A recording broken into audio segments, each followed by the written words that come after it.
Il devait marquer le coup d'envoi de la campagne présidentielle pour la majorité, mais le campus de l'UMP ne s'est pas vraiment déroulé comme tous l'espéraient. Premier couac vendredi, alors que le leitmotiv était l'unité du parti autour de Nicolas Sarkozy, Jean-Pierre Raffarin laisse éclater sa colère contre le chef de l'État au sujet de la hausse de la TVA sur les parcs à thème.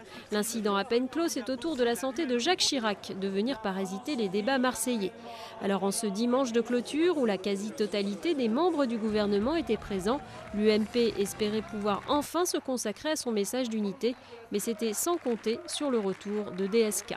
Les images de ces centaines de caméras braquées sur le visage de Dominique Strauss-Kahn de retour en France nous paraissent bien dérisoires et bien décalées. Je trouve un peu puéril ou dérisoire qu'on mette sur le même plan le retour d'une personnalité qui a été impliquée et qui demeure impliquée dans un procès civil pour des faits qui n'ont rien à voir avec la politique, et qu'on le mette sur le même plan que le rassemblement du premier parti de France ici à Marseille.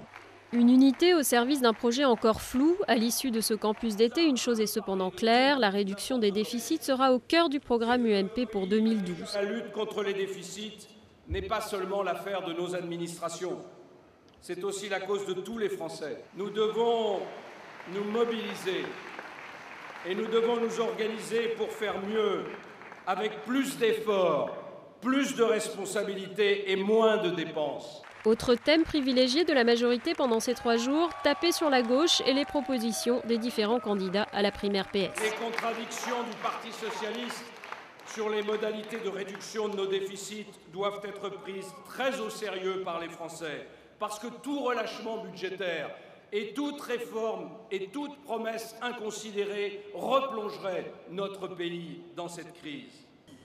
Mais la majorité elle-même se montre divisée sur les solutions à apporter à la crise économique. Droite libérale et droite centriste ne sont pas d'accord sur les principales réformes apportées.